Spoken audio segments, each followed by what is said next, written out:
منم کوروش، شاه جهان، شاه بزرگ، شاه دادگر.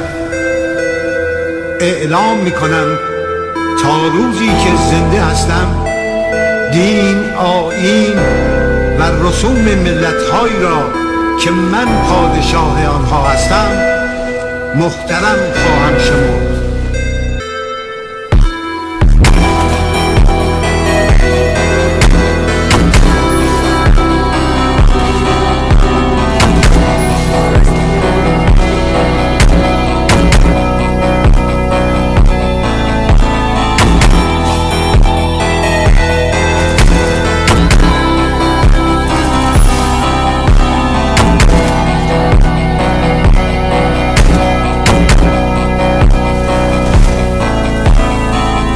نخواهم گذاشت که مردان و زنان را به عنوان برده و کنیز بفروشند.